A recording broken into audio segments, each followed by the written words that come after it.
আসসালামু আলাইকুম প্রিয় পঞ্চম শ্রেণীর শিক্ষার্থীবৃন্দ, আজ আমরা আলোচনা করব তোমাদের বইয়ের ভাবুক ছেলেটি।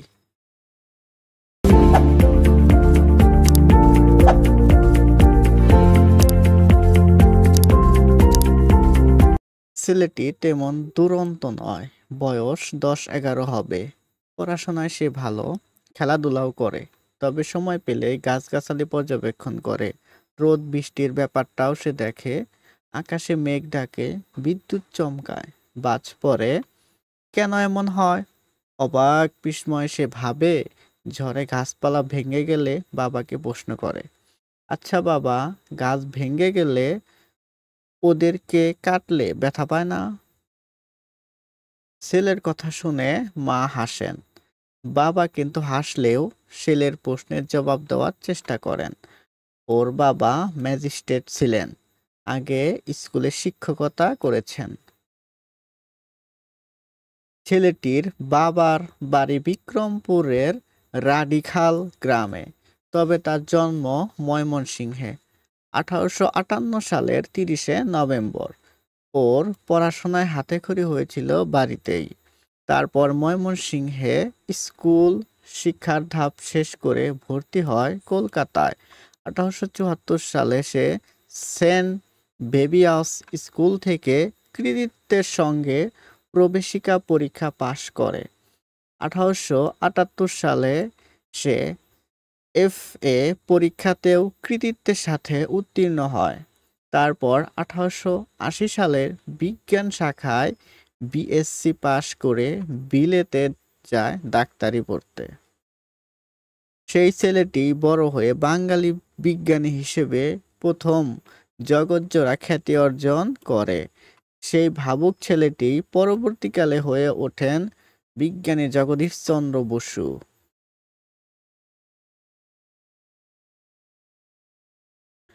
জগদীশচন্দ্র 1 বছর ডাক্তারি পড়ার পর 1881 সালে লন্ডনের কেমব্রিজ বিশ্ববিদ্যালয়ে ভর্তি হন। সেখান থেকে উচ্চ শিক্ষা লাভ করেন। 1885 সালে দেশে ফিরে এসে কলকাতায় প্রেসিডেন্সি কলেজে পদার্থবিজ্ঞানের অধ্যাপক পদে যোগ দেন।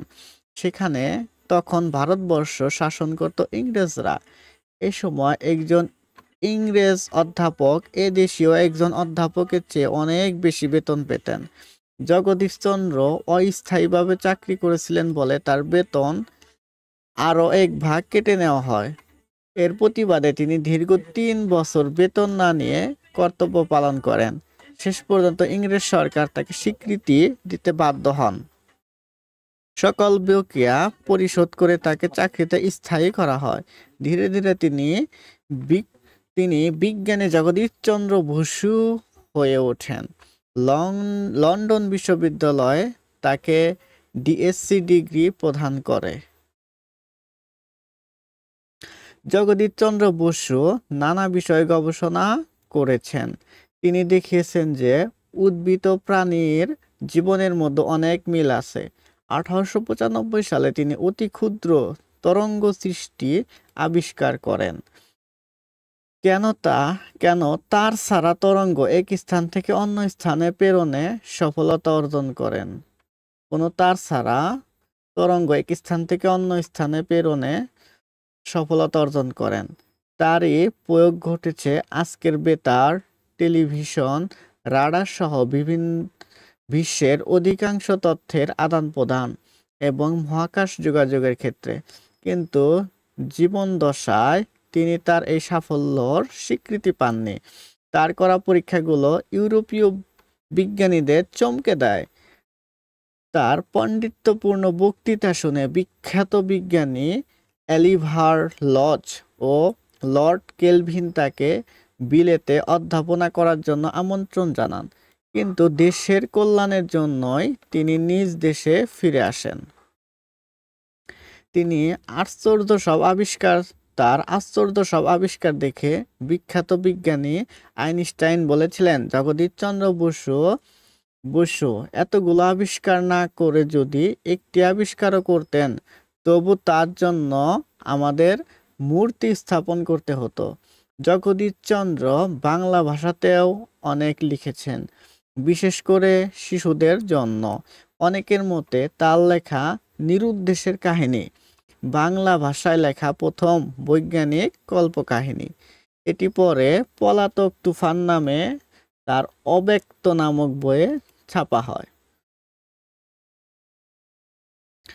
1917 সালে ব্রিটিশ সরকার তাকে নাইট উপাধি দেন।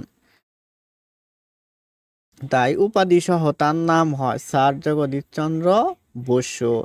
সেই বছরে তিনি প্রতিষ্ঠা করেন বসু বিজ্ঞান মন্দির। মৃত্যুর আগ পর্যন্ত তিনি সেই বিজ্ঞান মন্দিরে গবেষণা পরিচালনা করেন। তিনি ক্রেস্কোগ্রাফ নামের একটি যন্ত্র উদ্ভাবন করেন। এই যন্ত্রের মাধ্যমে তিনি সূক্ষ্মভাবে প্রমাণ করে দেখান যে বিভিন্ন পরিস্থিতিতে উদ্ভিদ প্রাণীদের মতোই সাড়া দেয়। স্যার জগদীশ চন্দ্র বসু 1937 সালের 23 নভেম্বর মৃত্যুবরণ করেন। বিজ্ঞান শিক্ষা ও চর্চার ক্ষেত্রে তার সফলতা বিজ্ঞানী গ্যালিলিও নিউটনের সমকক্ষ ছিল। জগদীশ চন্দ্র বসু বাংলাদেশের গৌরব। তিনি পৃথিবীকে দেখিয়েছেন বিজ্ঞানের নতুন পথ। এই ছিল গল্প। এখন আমরা পার্ট 2 অনুশীলনী সমাধান এর লিঙ্ক পেয়ে যাবেন ডেসক্রিপশনে অথবা ফার্স্ট কমেন্টে। ধন্যবাদ।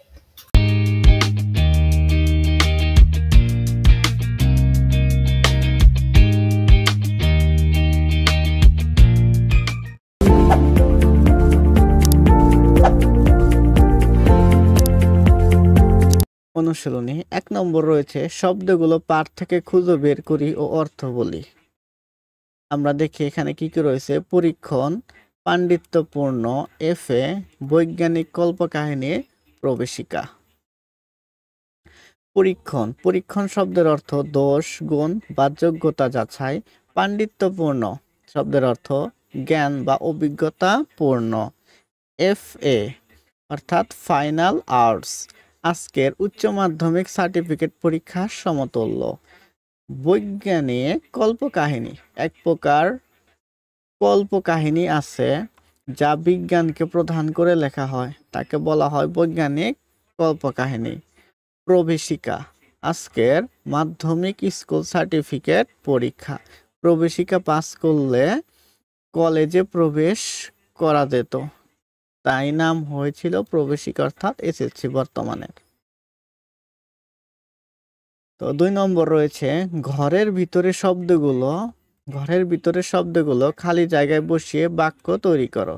অর্থাৎ এখানে শূন্যস্থান রয়েছে এবং শূন্যস্থানে যা বসবে সেগুলো উপরে দেওয়া আছে, এখান থেকে সঠিক উত্তর নিয়ে আমাদের শূন্যস্থানে বসাতে হবে। চলো আমরা দেখি এটার উত্তরও। প্রথমে রয়েছে ক নম্বর, তার ড্যাশ বক্তৃতা শুনে তাকে অধ্যাপনা করার আমন্ত্রণ জানান। তার পাণ্ডিত্যপূর্ণ বক্তৃতা শুনে তাকে অধ্যাপনা করার আমন্ত্রণ জানান। তারপরে দেশের ধ্যাস করার জন্যই তিনি নিজ দেশে ফিরে আসেন। দেশের কল্যাণ করার জন্যই তিনি নিজ দেশে ফিরে আসেন। জগদীশ চন্দ্র বসু আশ্চর্য সব ধ্যাস দেখে আইনস্টাইন মুগ্ধ হয়ে গিয়েছিলেন। আশ্চর্য সব আবিষ্কার দেখে আইনস্টাইন মুগ্ধ হয়ে গিয়েছিলেন। জগদীশ চন্দ্র বসুর নিরুদ্দেশের কাহিনী বাংলা ভাষায় লেখা প্রথম বৈজ্ঞানিক কল্পকাহিনী। ছেলেটি তেমন ধ্যাস নয়, অর্থাৎ ছেলেটি তেমন দুরন্ত নয়। যেগুলো তোমাদের উপরে বক্স আকারে দেওয়া আছে সেখান থেকে নিয়ে বসাতে হবে। তারপরে 4 নম্বর হয়েছে মেঘ ডেকে আকাশে বিদ্যুৎ চমকে বাস পড়লে অবাক ধ্যাস ভাবে, অবাক বিস্ময়ে ভাবে। ওর পড়াশোনার শুরু ধ্যাস, অর্থাৎ তার পড়াশোনার শুরু বাড়িতে। প্রেসিডেন্সি কলেজে ধ্যাস অধ্যাপক পদে যোগ দেন, কি পদার্থবিজ্ঞানে। প্রতিবাদে তিনি 3 বছর বেতন না নিয়ে ধ্যাস পালন করেন। 3 বছর বেতন না নিয়েও কর্তব্য পালন করেন। তিনি দেখিয়েছিলেন যে উদ্ভিদ ও ধ্যাসের মধ্যে অনেক মিল, উদ্ভিদ ও প্রাণীর জীবনের মধ্যে অনেক মিল। ধ্যাস তরঙ্গ সৃষ্টি আবিষ্কার করেন। তিনি অতি ক্ষুদ্র তরঙ্গ সৃষ্টি আবিষ্কার করেন। এই হচ্ছে তোমাদের 2 নম্বরের শূন্যস্থান, যেগুলো বক্স থেকে নিয়ে পূরণ করতে হবে। আমরা দেখব। এরপরে রয়েছে ৩ নম্বরে নিচের প্রশ্নগুলোর উত্তর লিখি ও বিলি। কি রয়েছে প্রশ্ন? ভাবুক ছেলেটি আসলে কে? তিনি ছোটবেলায় কি কি নিয়ে ভাবতেন? চলো আমরা উত্তরগুলো দেখি। ক নম্বর রয়েছে ভাবুক ছেলেটি আসলে কে ছিলেন? ভাবুক ছেলেটি আসলে ছিলেন স্যার জগদীশচন্দ্র বসু। তিনি ছোটবেলায় কি কি নিয়ে ভাবতেন? স্যার জগদীশচন্দ্র বসু ছোটবেলায় যা যা নিয়ে ভাবতেন। মেঘ ডেকে আকাশে বিদ্যুৎ চমকালে বাজ পড়ে কেন? তারপরে গাছ কাটলে গাছেরা ব্যথা পায় কিনা, এসব নিয়ে তিনি ভাবতেন। পরের প্রশ্ন রয়েছে তিনি কবে কোথা থেকে কৃতিত্বের সঙ্গে প্রবেশিকা পরীক্ষায় উত্তীর্ণ হয়েছিলেন? যেগুলো পাঠের মধ্যে রয়েছে তিনি 1874 সালে কলকাতার সেন্ট জেভিয়ার্স স্কুল থেকে কৃতিত্বের সঙ্গে প্রবেশিকা পরীক্ষায় উত্তীর্ণ হয়েছিলেন। এরপরের প্রশ্ন রয়েছে জগদীশচন্দ্র বসু কি যন্ত্র আবিষ্কার করেন? এটি দিয়ে কি প্রমাণ করেন? জগদীশচন্দ্র বসু নানা বিষয়ে গবেষণা করেছেন। তিনি ক্রেস্কোগ্রাফ নামে একটি যন্ত্র উদ্ভাবন করেন। এই যন্ত্রের মাধ্যমে তিনি প্রমাণ করেন যে বিভিন্ন পরিস্থিতিতে উদ্ভিদ প্রাণীদের মতোই সাড়া দেয়। নম্বর প্রশ্নে রয়েছে বিজ্ঞান শিক্ষা ও চর্চার ক্ষেত্রে তার সফলতাকে কোন কোন নামকরা বিজ্ঞানীদের সঙ্গে তুলনা করা হয়েছে? বিজ্ঞান শিক্ষা ও চর্চার ক্ষেত্রে স্যার জগদীশচন্দ্র বসুর সফলতাকে বিজ্ঞানী গ্যালিলিও ও নিউটনের সঙ্গে তুলনা করা হয়েছে। তারপরের প্রশ্ন রয়েছে দেখো ৬ নম্বর তার সম্পর্কে আইনস্টাইন কি বলেছিলেন এবং কেন বলেছিলেন? তার সম্পর্কে আইনস্টাইন বলেছিলেন জগদীশচন্দ্র বসু এতগুলো আবিষ্কার না করে যদি একটি আবিষ্কারও করতেন তবু তার জন্য আমাদের মূর্তি স্থাপন করতে হতো। জগদীশচন্দ্র বসুর আবিষ্কারসমূহ বিজ্ঞান জগতের জন্য আশীর্বাদ। গাছেরও প্রাণ আছে, অতি ক্ষুদ্র তরঙ্গ সৃষ্টি, এসব আশ্চর্য আবিষ্কার বিজ্ঞানী আইনস্টাইনকে চমকে দিয়েছিল, এজন্য তিনি এমন কথা বলেছিলেন। এই হচ্ছে তোমাদের 5টা প্রশ্নের উত্তর। 5 নম্বর রয়েছে কথাগুলো বুঝে নেই, অর্থাৎ এগুলোতে কি বোঝায় আমরা সেগুলো বুঝে নেব। প্রথমে রয়েছে শিক্ষার ধাপ। প্রাথমিক বিদ্যালয়, উচ্চশিক্ষা, মহাবিদ্যালয়, বিশ্ববিদ্যালয় হলো একটার পর একটা শিক্ষার ধাপ। অর্থাৎ প্রাথমিক বিদ্যালয়ের পর উচ্চ বিদ্যালয়ের পর মহাবিদ্যালয়, মহাবিদ্যালয়ের পর বিশ্ববিদ্যালয়। এটাকে আমরা কলেজও বলে থাকি, মহাবিদ্যালয় মানে। বকেয়া পরিশোধ, কারো নিকট কোনো টাকা পয়সা পাওনা থাকলে যদি সময় মতো দেওয়া না হয় তখন তা বকেয়া হয়ে যায়। পরে যদি আগের পাওনা দিয়ে দেওয়া হয় তবে তাকে বলা হয় বকেয়া পরিশোধ। অন্যতম, অনেকের মধ্যে একজনকে বলা হয় অন্যতম। কোনো কিছুকে বিশেষভাবে বোঝানোর জন্য অন্যতম শব্দটি ব্যবহার করা হয়। তথ্যের আদান প্রদান, সংবাদ, প্রকৃত অবস্থা বা সত্যের আদান প্রদান আজকের দিনে লিখে, ছাপিয়ে অথবা বেতার, টেলিভিশন, ফোন, ইন্টারনেটের সাহায্যে যত কিছু পাওয়া যায়, পাঠানো যায় তার সবই তথ্যের আদান প্রদান। নাইট উপাধি ব্রিটিশ রাজা ও রানীদের দেওয়া অত্যন্ত সম্মানজনক উপাধি। এই উপাধি যারা পান তাদের স্যার বলে সম্বোধন করা হয়। এরপরে রয়েছে 6 নম্বর কর্ম অনুশীলন। বিজ্ঞান শিক্ষায় সভ্যতার বিনির্মাণের একমাত্র উপায়। এ বিষয়ে শিক্ষকের সহায়তায় বিতর্ক প্রতিযোগিতায় অংশগ্রহণ করে। এ বিষয়ে তোমরা শিক্ষকদের কাছ থেকে সাহায্য নিয়ে করতে পারো। এরপরে রয়েছে আমার জানা যে কোনো একজন বিজ্ঞানী সম্পর্কে 10টি বাক্য লেখো। তাহলে আমরা একটি 10টি বাক্য কি লিখতে পারি দেখো, এখানে লিখে দেওয়া আছে। সত্যেন্দ্রনাথ বসু একজন বাঙালি পদার্থবিজ্ঞানী। তিনি 1894 সালের 1 জানুয়ারি জন্মগ্রহণ করেন। তার বাবার নাম সুরেন্দ্রনাথ বসু, মায়ের নাম আমোদিনী দেবী। 1909 সালে হিন্দু স্কুল থেকে এন্ট্রান্স পরীক্ষায় তিনি পঞ্চম স্থানে অধিকার করেন। তারপর ভর্তি হন প্রেসিডেন্সি কলেজে এবং প্রথম স্থান অধিকারী হয়ে আইএসসি পাশ করেন। কর্মজীবনে তিনি স্যার আশুতোষ মুখোপাধ্যায় প্রতিষ্ঠিত কলকাতার বিজ্ঞান কলেজে প্রভাষক হিসেবে যোগ দেন। তারপর 1924 সালে ঢাকা বিশ্ববিদ্যালয়ে শিক্ষকতা করার সময় সত্যেন্দ্রনাথ বসু মৌলিক ও কোয়ান্টাম পরিসংখ্যানের উপর একটি প্রবন্ধ রচনা করেন। প্রবন্ধটির গুরুত্ব অনুধাবন করে আলবার্ট আইনস্টাইন নিজেই তার জার্মান ভাষায় অনুবাদ করেন এবং তা জেইটসিফুর পিপসিক সাময়িকীতে প্রকাশের উদ্যোগ গ্রহণ করেন। বিজ্ঞান ক্ষেত্রে গবেষণার স্বীকৃতিস্বরূপ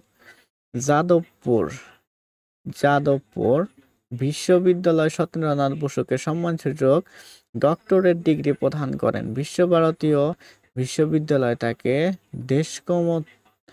দেশিকোত্তর এবং ভারত সরকার পদ্মবিভূষণ উপাধিতে ভূষিত করেন। ঢাকা বিশ্ববিদ্যালয় তার নামে সত্যেন্দ্র বসু অধ্যাপক পদ রয়েছে। 1974 খ্রিস্টাব্দে 4 ফেব্রুয়ারি এই মহান পদার্থবিজ্ঞানী পরলোক গমন করেন। এই হচ্ছে তোমাদের পাঠের এবং অনুশীলনীর উত্তরগুলো। আশা করি ভালো লাগবে এবং পরবর্তী পাঠের বিষয়গুলোর ক্লাস সবার আগে পাওয়ার জন্য অবশ্যই চ্যানেলটিকে সাবস্ক্রাইব করে রাখবে। ধন্যবাদ। আসসালামু আলাইকুম।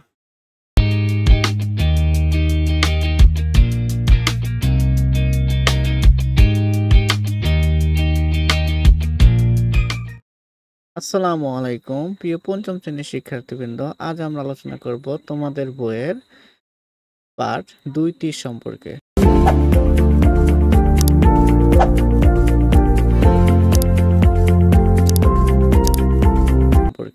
লিখেছেন রবীন্দ্রনাথ ঠাকুর। আমি ভালোবাসি আমার নদীর বালুচর, শরৎকালে যে নির্জনে চকাচকির ঘর, যেথায় ফুটে কাশ টোটের চারিপাশ, শীতের দিনে বিদেশি সব হাঁসের বসবাস। তোমাদের পরীক্ষায় 8 লাইন আসবে, সো আমি 8 লাইনেই পড়িয়ে দিচ্ছি তোমাদের। আমরা এখন অনুশীলনীর প্রশ্নগুলো সলভ করব। চলো দেখি। অনুশীলনীর প্রথমে রয়েছে কবিতার মূল ভাব জেনে নেই। এটা তোমরা মুখস্থ করে নেবে পরে। দেখো কি রয়েছে, একটি নদী, তার 2 তীরে 2 জন মানুষ বাস করে। একজন ভালোবাসে তার নদীর বালুচর, শরৎকালে চকাচকিরা যেখানে ঘর বাঁধে, এর তীরে তীরে ফুটে থাকে কাশফুল। শীতের সময় হাঁসেরা এসে ভিড় করে, কচ্ছপ রোদ পোহায়, সন্ধ্যায় জেলে ডিঙ্গি এসে ভেড়ে। ডিঙ্গি মানে হচ্ছে নৌকা। অন্যজন ভালোবাসে বন, যার আছে ঘন ছায়া, সেখান থেকে একটা রাস্তা এসে মিশেছে নদীতে। নদীর ঘাটে বধূরা আসে, ছেলেরা জলে ভেলা ভাসায়। নদীর 2 তীরের মানুষকে কি সুন্দর মিলিয়ে দিয়েছে। একটি নদী 2 তীরের মানুষকে কি সুন্দর মিলিয়ে দিয়েছে। এরপর রয়েছে 2 নম্বরে, শব্দগুলো পাঠ থেকে খুঁজে বের করি ও অর্থ বলি। নির্জন, নির্জন শব্দের অর্থ জনশূন্য স্থান। চকাচকি, চকাচকি শব্দের অর্থ হাঁস জাতীয় পাখি।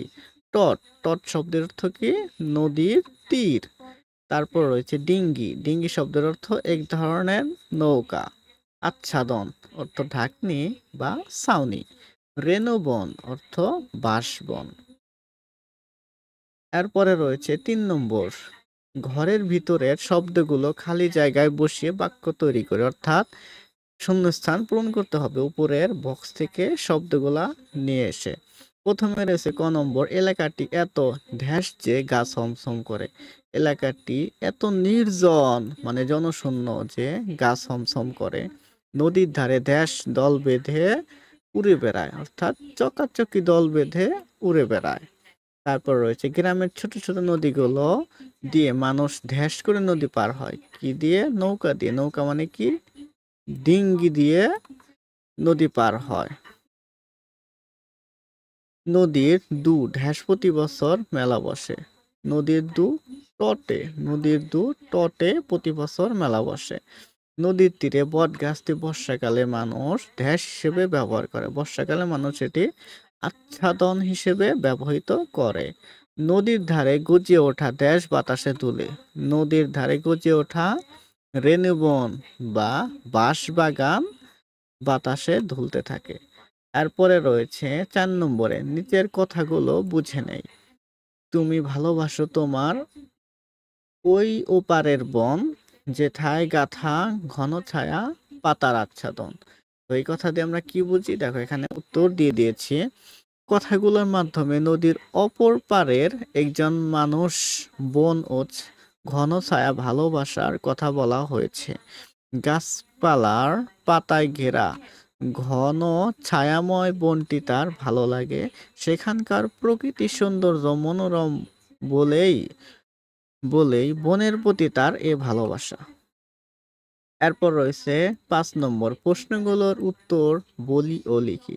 চলো আমরা প্রশ্নগুলোর উত্তর দেখে নেই। নদীর বালুচরে কি ঘটে? দেখো রয়েছে নদীর বালুচরে যা যা ঘটে। ১ নম্বর কাশফুল ফোটে। ২ নম্বর শরৎকালে চকাচকির ঘর বাঁধে। ৩ নম্বর শীতের সময় হাঁসেরা ভিড় করে ও কচ্ছপ রোদ পোহায়। যে সন্ধ্যায় জেলেরা ডিঙ্গি ফিরায়। এরপরের প্রশ্ন রয়েছে দুই তীরে দুজন মানুষের ভালো লাগার জিনিসগুলো কি কি?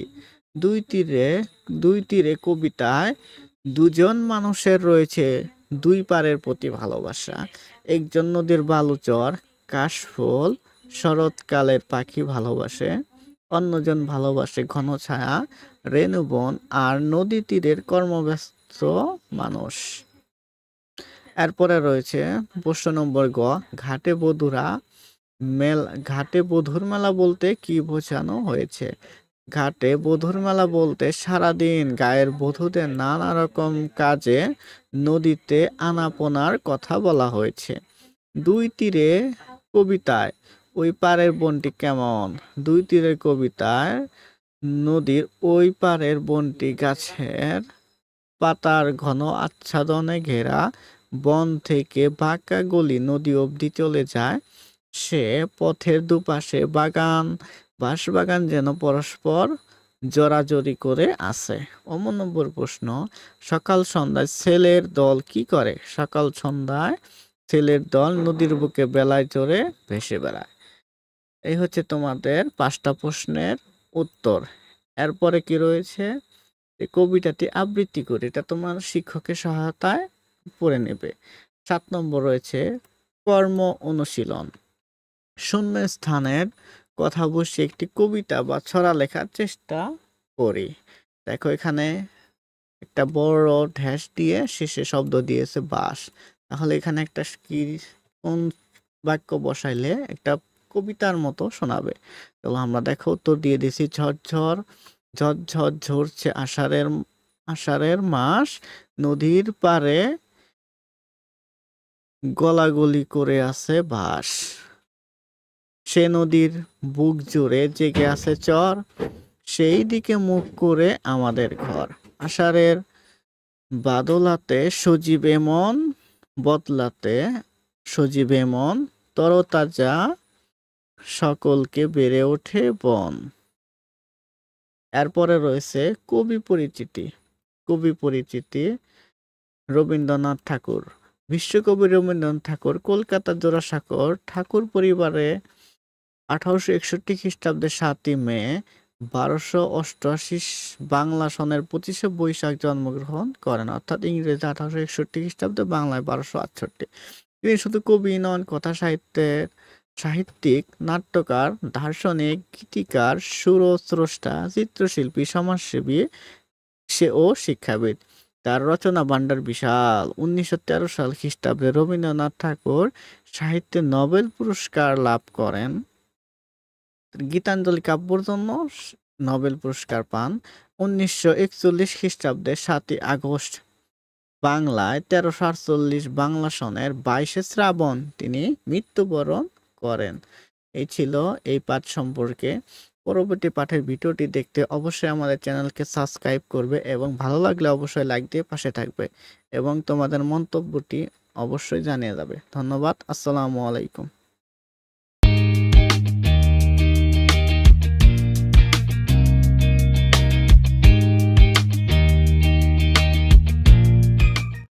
আসসালামু আলাইকুম প্রিয় পঞ্চম শ্রেণীর শিক্ষার্থীবৃন্দ, আজ আমরা আলোচনা করব তোমাদের বইয়ের পাঠ বিদায় হজ সম্পর্কে।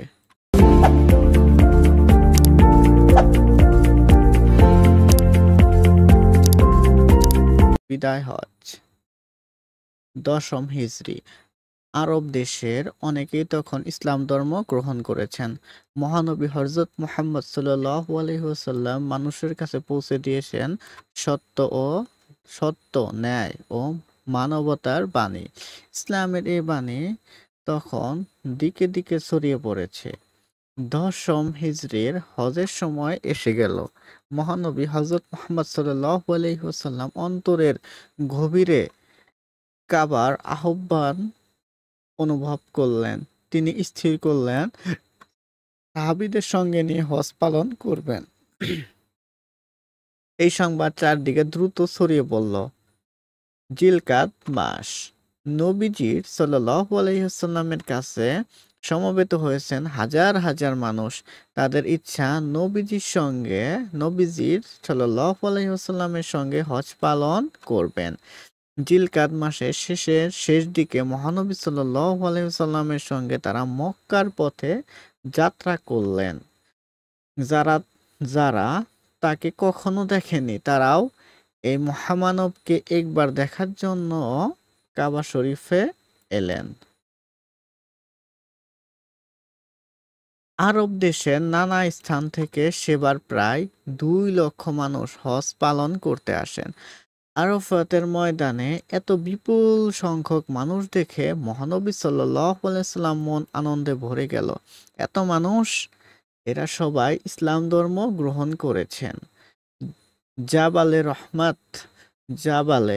রহমাত নামক পাহাড়ে দাঁড়িয়ে তিনি সমবেত মানুষের উদ্দেশ্যে ভাষণ দিলেন। হজ উপলক্ষে আরাফাত ময়দানে নবী সাল্লাল্লাহু আলাইহি ওয়াসাল্লাম এটি শেষ ভাষণ, আর তাই এটি বিদায় হজের ভাষণে খ্যাত। মানব জমিন চিরদিন তার এই ভাষণকে গভীর শ্রদ্ধায় স্মরণ করবে। নবী সাল্লাল্লাহু আলাইহি ওয়াসাল্লাম প্রথমেই আল্লাহর প্রশংসা করলেন। তারপর মানুষের দিকে তাকিয়ে তিনি বললেন, তোমরা আমার কথা মনোযোগ দিয়ে শোনো। আজকের এই দিন তোমাদের কাছে পবিত্র, এই মাসটিও তেমনি তোমাদের কাছে পবিত্র। তোমাদের জীবন ও সম্পত্তি তোমাদের পরস্পরের কাছে পবিত্র। মনে রেখো, একদিন তোমরা আল্লাহর কাছে হাজির হবে। পৃথিবীতে তোমরা যে কাজ করেছ, আল্লাহ তোমাদের কাছে তার হিসাব চাইবেন। তোমাদের কৃতদাস ও কৃতদাসীরাও আল্লাহর বান্দা, তাদের প্রতি নিষ্ঠুর ব্যবহার করো না। তোমরা নিজেরা যা খাবে তাদেরও তাই খেতে দেবে, নিজেরা যে কাপড় পরবে তাদেরও তাই পরতে দেবে। কোনো কৃতদাস যদি নিজের যোগ্যতায় আমির হয় তবে তাকে মেনে চলবে, তখন বংশমর্যাদার কথা বলবে না। মনে রেখো, সব মুসলমান একে অন্যের ভাই। তোমরা এক ভাই কখনো অন্য ভাইয়ের সম্পত্তি জোর করে দখল করো না। কখনো অন্যায় এবং অবিচার করো না। সামান্য পাপ থেকেও নিজেকে দূরে সরিয়ে রাখবে। আজ যারা এখানে আসেনি, আমার উপদেশ তাদের কাছে পৌঁছে দিও। হয়তো এই উপদেশ তারা বেশি করে মনে রাখবে। মানুষ নিজের কাজের জন্যই নিজেই দায়ী থাকবে। একজনের অপরাধের জন্য অন্যকে দায়ী করা চলবে না। বিদায় হজ। মহানবী জোর দিয়ে বলেন, ধর্ম নিয়ে বাড়াবাড়ি করবে না, নিজের ধর্ম পালন করবে। যারা অন্য ধর্ম পালন করে তাদের উপর তোমাদের ধর্ম চাপিয়ে দেওয়ার চেষ্টা করবে না। মহানবী সাল্লাল্লাহু আলাইহি ওয়াসাল্লাম 4টি কথা বিশেষভাবে মনে রাখতে বললেন। এই 4টি কথা হলো: আল্লাহ ছাড়া অন্য কারো উপাসনা করো না, অন্যায়ভাবে মানুষকে হত্যা করো না, পরস্পরের সম্পদ অপহরণ করো না, কারো উপর অত্যাচার করো না। মহানবী হযরত মুহাম্মদ সাল্লাল্লাহু আলাইহি ওয়াসাল্লাম আরো বললেন, তোমাদের কাছে আমি 2টি জিনিস রেখে যাচ্ছি। 1, আল্লাহর বাণী অর্থাৎ কুরআন। 2, আল্লাহর প্রেরিত পুরো জীবনের আদর্শ। এই 2টি তোমাদের পথ দেখাবে। নবী সাল্লাল্লাহু আলাইহি ওয়াসাল্লাম তার ভাষণ শেষ করলেন, চোখ মুখ আনন্দে উজ্জ্বল হয়ে উঠল। আকাশের দিকে তাকিয়ে তিনি বললেন, হে আল্লাহ, আমি কি তোমার বাণী মানুষের কাছে পৌঁছে দিতে পেরেছি? আরাফাতের ময়দান থেকে লক্ষ লক্ষ কণ্ঠে ধ্বনিত হলো, হ্যাঁ, আপনি পেরেছেন। মহানবী হযরত মুহাম্মদ সাল্লাল্লাহু আলাইহি ওয়াসাল্লাম এর মন তখন আনন্দে পূর্ণ হয়ে উঠল। পৃথিবীতে তার কাজ শেষ হয়েছে। তার মনে হলো হয়তো এটাই তার জীবনের শেষ হজ। হয়তো তিনি আর কাবা শরীফে উপস্থিত হতে পারবেন না। সমবেত মানুষের উদ্দেশ্যে তিনি বললেন, তোমরা সাক্ষী, আমি কর্তব্য পালন করেছি। বিদায়। পার্ট 2 অনুশীলনী সমাধান এর লিংক পেয়ে যাবেন ডেসক্রিপশনে অথবা ফার্স্ট কমেন্টে।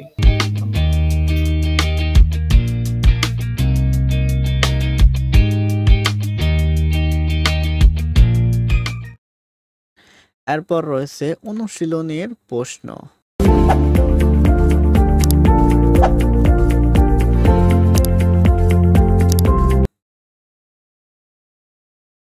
এক নম্বর রয়েছে, শব্দগুলো পাঠ থেকে খুঁজে বের করি, অর্থ বলি।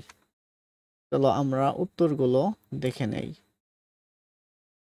হিজরি। হিজরি শব্দের অর্থ 662 খ্রিস্টাব্দে হযরত মুহাম্মদ সাল্লাল্লাহু আলাইহি ওয়াসাল্লাম মক্কা ত্যাগ করে মদিনায় গমন, অর্থাৎ হিজরতের দিন থেকে গণনাকৃত চন্দ্র, অব্দ বা বছর।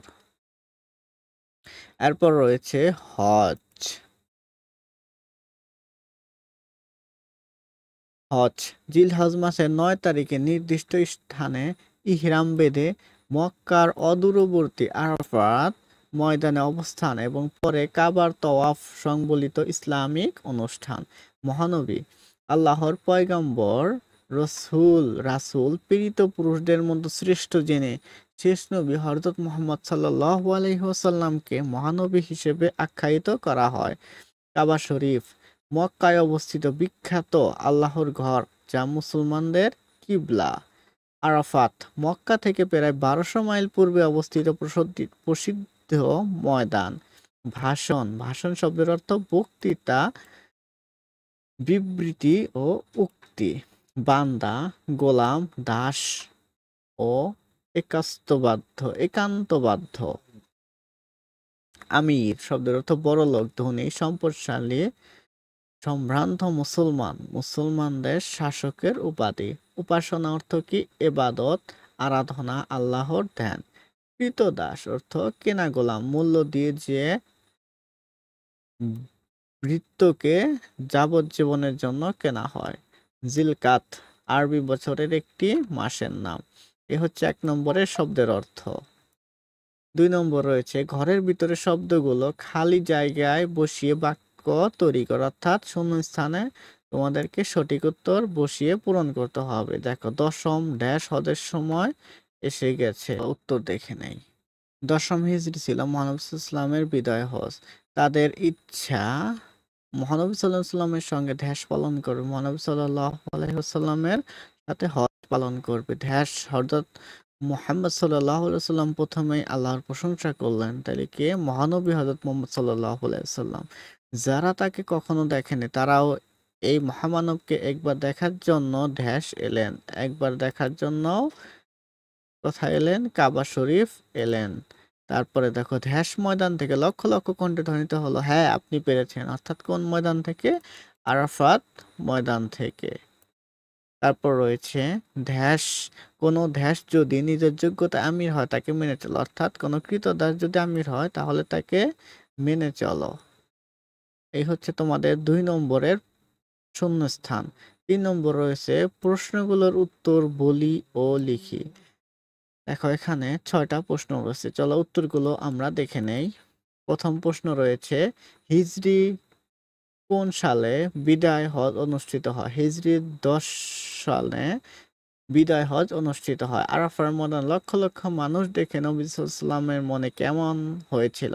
আরাফার ময়দানে লক্ষ লক্ষ মানুষ দেখে নবীজি সাল্লাল্লাহু আলাইহি ওয়াসাল্লাম মন আনন্দে ভরে গিয়েছিল।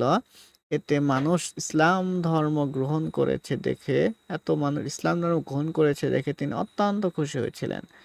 মহানবী সাল্লাল্লাহু আলাইহি ওয়াসাল্লাম তার ভাষণে কৃতদাস ও কৃতদাসী সম্পর্কে কি বলেছেন? মহানবী সাল্লাল্লাহু আলাইহি ওয়াসাল্লাম তার ভাষণে কৃতদাস ও কৃতদাসী সম্পর্কে বলেছেন, কৃতদাসীরাও আল্লাহর বান্দা, তাদের প্রতি নিষ্ঠুর ব্যবহার করো না। তোমরা যা খাবে তাদেরকে তাই খেতে দেবে, নিজেরা যে কাপড় পরবে তাদেরও তাই পরতে দেবে। কোনো কৃতদাস যদি নিজের যোগ্যতায় আমির হয় তবে তাকে মেনে নেবে। গ নম্বর রয়েছে ধর্ম সম্পর্কে মহানবী সাল্লাল্লাহু কি উপদেশ দিয়েছেন? ধর্ম সম্পর্কে মহানবী সাল্লাল্লাহু আলাইহি ওয়াসাল্লাম উপদেশ দিয়েছিলেন তা হলো ধর্ম নিয়ে বাড়াবাড়ি করবে না, নিজের ধর্ম পালন করবে। যারা অন্য ধর্ম পালন করে তাদের উপর তোমাদের ধর্ম চাপিয়ে দেওয়ার চেষ্টা করো না। নম্বর প্রশ্নে রয়েছে নিচে কোন 4টি কথা নবী সাল্লাল্লাহু আলাইহি ওয়াসাল্লাম বিশেষভাবে মনে রাখার কথা বলেছেন?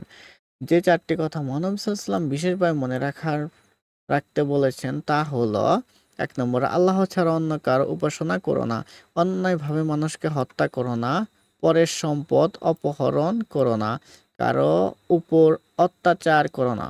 2 নম্বর তিনি আমাদের কাছে কোন দুটি জিনিস রেখে গেছেন? তিনি আমাদের কাছে যে দুটি জিনিস রেখে গেছেন সেগুলো হলো 1 নম্বর আল্লাহর বাণী অর্থাৎ কোরআন, আল্লাহর প্রেরিত রাসূলের জীবনাদর্শ, এই দুটো জিনিস রেখে গিয়েছেন। এরপরে রয়েছে 4 নম্বরে রয়েছে টিক ঠিক উত্তরটি টিক চিহ্ন দেয়। ক নম্বর রয়েছে বিদায় হজ কোথায় অনুষ্ঠিত হয়েছিল? বিদায় হজ অনুষ্ঠিত হয়েছিল আরাফার ময়দানে। খ নম্বর রয়েছে আরাফার ময়দানে কত লক্ষ মানুষ হজ পালন করতে আসেন? প্রায় 2 লক্ষ মানুষ। হযরত মুহাম্মদ সাল্লাল্লাহু আলাইহি ওয়াসাল্লাম কাদের প্রতি নিষ্ঠুর আচরণ করতে নিষেধ করেছেন? ক্রীতদাস দাসীদের। মহানবী সাল্লাল্লাহু আলাইহি ওয়াসাল্লাম কয়টি কথা বিশেষভাবে মনে রাখতে বললেন? 4টি বিষয়। মহানবী সাল্লাল্লাহু আলাইহি ওয়াসাল্লাম চোখ মুখ আনন্দে উজ্জ্বল হয়ে উঠল কেন? বিদায় হজের ভাষণে বিপুল সংখ্যক মানুষ দেখে। 5 নম্বর রয়েছে নিচের বাক্যগুলো এক কথায় প্রকাশ করি। অর্থাৎ একটা বড় বাক্যকে আমরা এক কথায় প্রকাশ করতে পারি। যেমন যার তুলনা হয় না তাকে কি বলি? অতুলনীয়। যার শত্রু জন্মায়নি অর্থাৎ অজাতশত্রু। আকাশে যে উড়ে বেড়ায় খেচর, বিদেশে থাকে যে তাকে বলে প্রবাসী। অর্থাৎ যা কষ্টে লাভ করা যায় তা হচ্ছে খুবই দুর্লভ। যা জলে চড়ে যাকে বলে জলচর।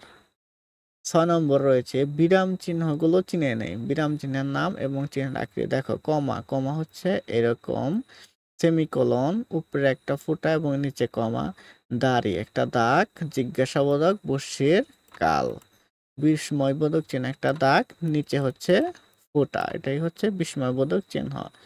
নিচে দেখো লেখা আছে বাক্যের অর্থ স্পষ্টভাবে বোঝানোর জন্য বাক্যের শেষে, বাক্যের মধ্য বা শেষে আমরা বিরাম চিহ্ন ব্যবহার করি। নিঃশ্বাস নেওয়ার জন্য এই চিহ্ন ব্যবহার করে চিহ্নের জায়গায় আমরা থামি। এবার নিচের বাক্যগুলো পড়ি ও ঠিক জায়গায় বিরাম চিহ্ন বসাই। দেখো এখানে একটা 2টা লাইন বাক্য দেওয়া আছে, সেগুলো আমাদের সঠিক জায়গায় বিরাম চিহ্ন বসাতে হবে। দেখো কোথায় কি বসাতে হবে। এত বিপুল সংখ্যক মানুষ দেখে মহানবী সাল্লাল্লাহু আলাইহি ওয়াসাল্লামের মন আনন্দে ভরে গেল। এত মানুষ একটু অবাক হয়েছেন, তার মানে বিস্ময়বোধক চিহ্ন। এরা সবাই ইসলাম ধর্ম গ্রহণ করেছেন। একটা কথা শেষ, তার মানে দাড়ি। তার মনে হলো, তার মানে মনে হচ্ছে শেষ হয়নি, একটা কমা, হয়তো এটাই তার জীবনের শেষ হজ, অর্থাৎ লাইন শেষে দাড়ি হয়। এই হচ্ছে তোমাদের বিদায় হজ সম্পর্কে বিষয়গুলো। কর্ম অনুশীলনী রয়েছে 7 নম্বরে বিদায় হজ রচনা থেকে শিক্ষণীয় বিষয়গুলো লেখো। দেখো এখানে বিদায় হজ শিক্ষণীয় বিষয়গুলো এখানে লেখা আছে, তোমরা চাইলে পড়ে নিতে পারো। বিদায় হজ রচনা শিক্ষণীয় বিষয়গুলো হচ্ছে আমরা একদিন আল্লাহর কাছে হাজির হব। পৃথিবীতে আমাদের কাজের জন্য সেই দিন আল্লাহর কাছে হিসাব দিতে হবে। তাই আমরা কখনো অন্যায় বা অন্যায় ও কারো প্রতি অবিচার করব না, সামান্য পাপ থেকে নিজেকে দূরে সরিয়ে রাখবো। তারপরে কৃতদাসীদের প্রতি সদয় আচরণ করব, ধর্ম নিয়ে বাড়াবাড়ি করব না, নিজের ধর্ম সুন্দরভাবে পালন করব। যারা অন্য ধর্ম পালন করে তাদের উপর নিজের ধর্ম চাপিয়ে দেওয়ার চেষ্টা করব না, অন্যায়ভাবে মানুষকে হত্যা করব না, পরের সম্পদ অপহরণ করব না, কারো উপর অত্যাচার করব না। আল্লাহর বাণী অর্থাৎ কুরআন এবং রসুলের সাল্লাল্লাহু আলাইহি ওয়াসাল্লামের জীবন আদর্শ অনুসরণ করে জীবনের পথে এগিয়ে যাব। তো তোমাদের যদি ভিডিওটি ভালো লাগে অবশ্যই লাইক দিয়ে পাশে থাকবে এবং পরবর্তী পাঠের ভিডিওটি পাওয়ার জন্য অবশ্যই চ্যানেলে সাবস্ক্রাইব করে এবং তোমাদের মতামতটি জানাতে ভুলবে না। আসসালামু আলাইকুম।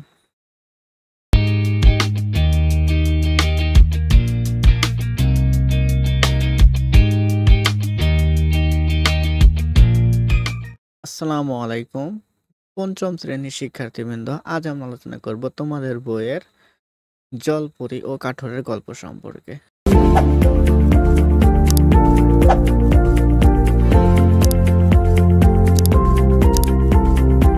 গল্পটি লিখেছেন ঈশপ, তিনি ছিলেন একজন গ্রিক দার্শনিক। চলো আমরা পড়ে দেখি কি রয়েছে এখানে। এক বনে এক কাঠুরিয়া রোজ কাঠ কাটতে যেত। বাড়ি গরিব সে, কাঠ বিক্রি করে যা রোজগার করত তাই দিয়ে কোনো রকমে খেয়ে পড়ে দিন চলতো তার। একদিন এক নদীর ধারে সে গেল কাঠ কাটতে। সেখানে গিয়ে একটা গাছে যেই কুড়াল দিয়ে ঘা মেরেছে, অমনি তার হাত ফসকে কুড়ালটা গভীর পানিতে পড়ে গেল। খরস্রোতা নদী। তাছাড়া তাতে কুমিরেরও ভয় ছিল ভয়ানক। নিরুপায় হয়ে কাঠুরিয়া সেই গাছের গোড়ায় বসে কাঁদতে লাগলো। সে এতই গরিব যে তার এবার একটা কুড়াল কেনার মতো সামর্থ্য ছিল না। তাই গাছের গোড়ায় বসে সে ভাবতে লাগলো। যত ভাবে ততই তার চোখ দিয়ে পানি পড়তে থাকে। এমনি করে কিছুক্ষণ কেটে যাবার পর হঠাৎ এক জলপরী নদীর মধ্য থেকে উঠে এলো। সে তাকে প্রশ্ন করলো, তুমি কাঁদছো কেন? এই যে তোমরা এখানে ছবির মাধ্যমে দেখতে পাচ্ছ, এই লোকটা মাথায় হাত দিয়ে কান্না করছে। এরপরে কাঠুরিয়া বলল, আমি বড় গরিব, আমার কুড়ালটা পানিতে পড়ে গেছে তাই কাঁদছি। জলপরী বলল, আচ্ছা, তোমার কুড়াল আমি এনে দিচ্ছি, তুমি কেঁদো না। এই বলে সে তৎক্ষণাৎ নদীতে ডুব দিল। একখানা সোনার কুড়াল তুলে এনে জিজ্ঞাসা করলো, এটা কি তোমার? কাঠুরিয়া ভালো করে দেখে বলল, না। সঙ্গে সঙ্গে জলপরী আবার পানির মধ্যে ডুব দিয়ে একটি রূপার কুড়াল আনলো। রূপার কুড়াল নিয়ে এসে জিজ্ঞাসা করলো, তবে এটা কি তোমার? এবার কাঠুরিয়া বিশেষভাবে পরীক্ষা করে বলল, না, এটাও আমার নয়। তখন জলপরী আবার ডুব দিল, একটা লোহার কুড়াল এনে তাকে দেখালো। কাঠুরিয়া সাথে সাথে নিজের কুড়াল খানি চিনতে পেরে খুশিতে বলে উঠল, হ্যাঁ, এটাই আমার কুড়াল। জলপরী কাঠুরিয়ার এই সততা দেখে মুগ্ধ হলো। তখন সে তাকে তার নিজের কুড়ালটি তো ফিরিয়ে দিলেনই, উপরন্তু সোনা ও রূপার কুড়াল দুটিও তাকে উপহার দিল। কাঠুরিয়া খুব খুশি হয়ে যখন পরীকে ধন্যবাদ দিতে যাবে, তখন দেখে সে অদৃশ্য হয়ে পানির মধ্যে হারিয়ে গেছে। সেই কুড়াল দুটি বাজারে বিক্রি করে কাঠুরিয়া অনেক টাকা পেল। তাতে তার খুব সুখে এবং স্বাচ্ছন্দ্যে দিন কাটতে লাগলো। এদিকে কি হলো, এই গল্পটি তার মুখ থেকে শোনার পর আর একজন কাঠুরিয়া মনে বড় লোভ জন্মালো। সে একদিন চুপি চুপি সেই নদীর ধারে ঘাস কাটতে গিয়ে ইচ্ছে করে তার কুড়ালটি পানিতে ফেলে দিল। তারপর সেখানে বসে অভিনয় করে কাঁদতে লাগলো। তার কান্না শুনে আবারও জলপরী সেখানে উপস্থিত হলো।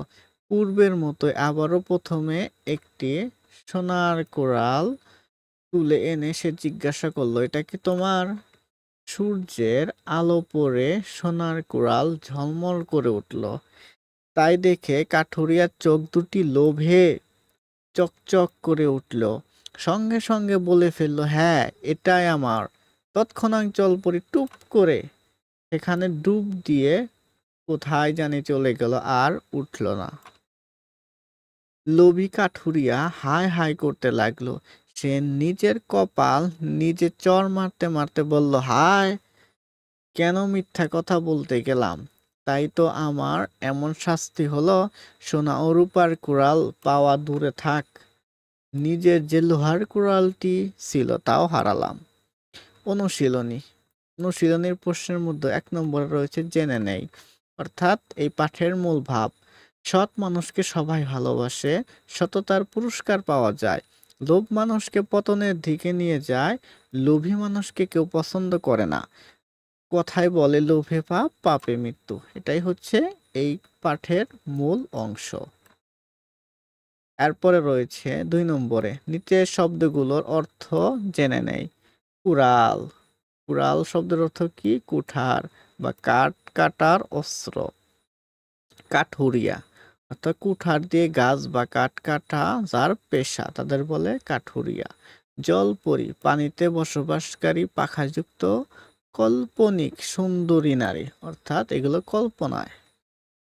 সামর্থ্য অর্থ সংগতি, সংস্থান। 3 নম্বর রয়েছে প্রশ্নের উত্তর বলি ও লিখি। ক নম্বর রয়েছে প্রশ্ন, কাঠুরিয়া কেন কাঁদতে লাগলো? আমরা উত্তরগুলো দেখে নেই। দেখো, কাঠুরিয়া কেন কাঁদতে লাগলো? কাঠুরিয়ার কুড়ালটি পানিতে পড়ে যাওয়ায় সে কাঁদতে লাগলো। খ নম্বর, জলপরি কাঠুরিয়াকে কি বলল? জলপরি কাঠুরিয়াকে বলল, তোমার কুড়াল আমি এনে দিচ্ছি, তুমি কেঁদো না। ক নম্বর, কাঠুরিয়ার সততা দেখে জলপরি কি করলো?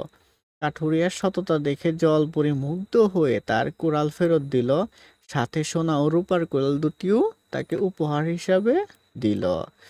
তারপরে দেখো, ঘ নম্বর প্রশ্নে কি রয়েছে, কিভাবে কাঠুরিয়ার অবস্থা পরিবর্তন হলো? সততার জন্য কাঠুরিয়া জলপরির কাছ থেকে উপহার হিসেবে দুটি সোনা ও রূপার কুড়াল পেয়েছিল। সেই কুড়াল দুটি সে বাজারে বিক্রি করে অনেক টাকা পেল। তাই দিয়ে সে সুখ স্বাচ্ছন্দ্যে দিন কাটাতে থাকে। এভাবে কাঠুরিয়ার অবস্থা পরিবর্তন হলো। লোভী কাঠুরিয়া কি করলো? লোভী কাঠুরিয়া ইচ্ছে করে তার কুড়ালটি পানিতে ফেলে দিল। লোভী কাঠুরিয়া কেন হাই হাই করতে লাগলো? সৎ কাঠুরিয়ার গল্প শুনে লোভী কাঠুরিয়া একদিন নদীর ধারে কাঠ কাটতে গেল। ইচ্ছে করে সে তার কুড়ালটি পানিতে ফেলে দিয়ে কান্নার অভিনয় করে। তখন জলপরি এসে তাকে একটি সোনার কুড়াল দেখে জিজ্ঞাসা করে, এটা তার কুড়াল কিনা? লোভী কাঠুরিয়া সেটাকে নিজের কুড়াল বলে দাবি করে। তখন জলপরি ডুব দিয়ে আর ওঠে না। তাই লোভী কাঠুরিয়া হাই হাই করতে লাগলো। দেখো, এই হচ্ছে তোমাদের 3 নম্বরের 6টি প্রশ্ন। এরপর রয়েছে 4 নম্বরে, বিপরীত শব্দ লিখি। গরিব, বিক্রি, কাঁদানি, সুখ, লোভ, শান্তি, মুগ্ধ। চলো আমরা বিপরীত শব্দগুলা দেখে নেই। গরিব, গরিবের বিপরীত শব্দ কি রয়েছে? ধনী। বিক্রি, বিক্রির বিপরীত শব্দ ক্রয়। বিক্রি মানে বেচা, ক্রয় মানে কেনা। কাদা, কাদার বিপরীত শব্দ হাসা। নিজ, নিজের বিপরীত শব্দ পর। সুখ এর বিপরীত শব্দ দুঃখ। লোভ এর বিপরীত শব্দ নির্লোভ। শাস্তি এর বিপরীত শব্দ ক্ষমা। মুগ্ধ এর বিপরীত শব্দ বিরক্ত। এই হচ্ছে বিপরীত শব্দগুলো। এরপর রয়েছে 5 নম্বর, সততা সম্পর্কে 5টি বাক্য লেখো। দেখো, সততা সম্পর্কে 5টি বাক্য হচ্ছে, সততা মানুষের একটি মহৎ গুণ, সৎ ব্যক্তিকে সবাই ভালোবাসে, সততা সব সময় জয় হয়, সততা হলো সাফল্যের চাবিকাঠি, সততা মানুষকে বিনয়ী করে অর্থাৎ ভদ্রভাবে গড়ে তোলে। এরপর রয়েছে লেখক পরিচিতি। আজ থেকে 2200 বছর পূর্বে ঈসপ গ্রিস দেশে জন্মগ্রহণ করেন। তিনি ছিলেন একজন সামান্য ক্রীতদাস। তখনকার দিনে রোম বা গ্রিসে ক্রীতদাস প্রথা প্রচলিত ছিল। ক্রীতদাস মানে অন্যের কেনা গোলাম। ক্রীতদাস হয়েও তিনি যে সাহিত্য রচনা করে গেছেন তা চিরসুন্দর ও চিরস্থায়ী। তার ভাব যেমন গম্ভীর, ভাষা তেমনি সহজ সরল। তার প্রত্যেকটি গল্পের মধ্য কিছু না কিছু মূল্যবান উপদেশ রয়েছে। তার নীতিমূলক গল্পগুলো বিশ্ব সাহিত্যের অমূল্য সম্পদ। এই হচ্ছে তোমাদের এই পাঠ থেকে অংশ। এর পরবর্তী পাঠগুলো দেখতে হলে অবশ্যই আমার চ্যানেলটিকে সাবস্ক্রাইব করে পাশে থাকবে এবং ভিডিওটি সম্পর্কে কোনো মন্তব্য থাকলে অবশ্যই কমেন্টের মাধ্যমে জানিয়ে যাবে। ধন্যবাদ। আসসালামু আলাইকুম।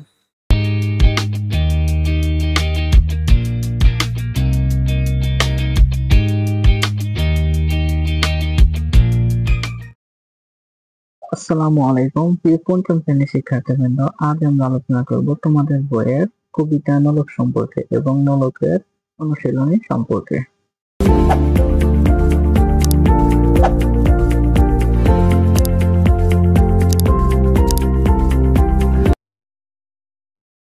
চলো আমরা শুরু করি। এখন নোলক কবিতাটি লিখেছেন আল মাহমুদ।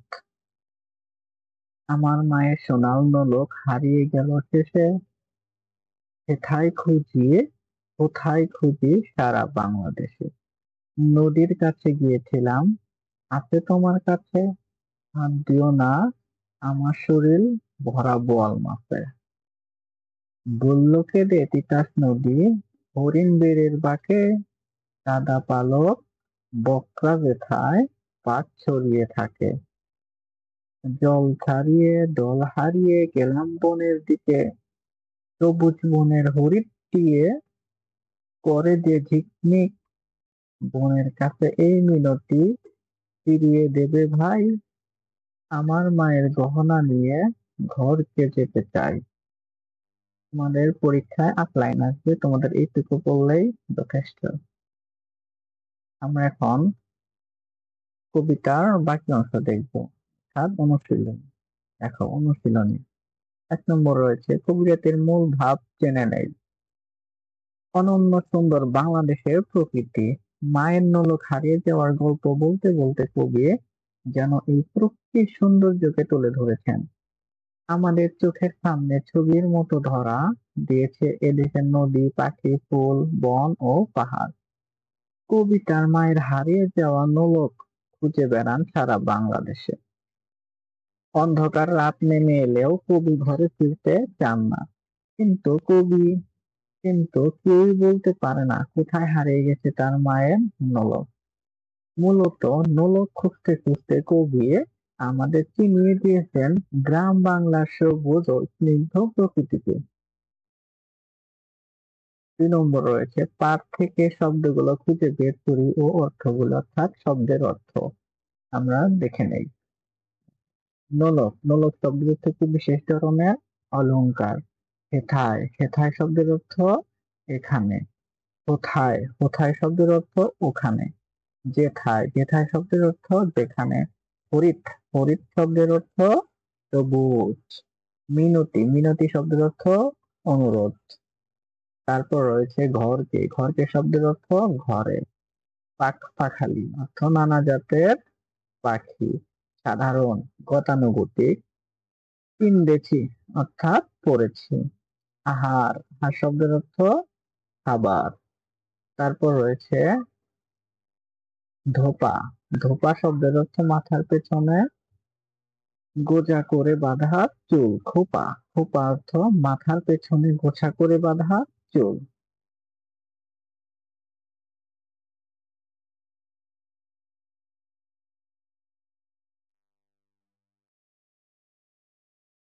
এরপর রয়েছে 3 নম্বরে শূন্যস্থানে শব্দ বসাই।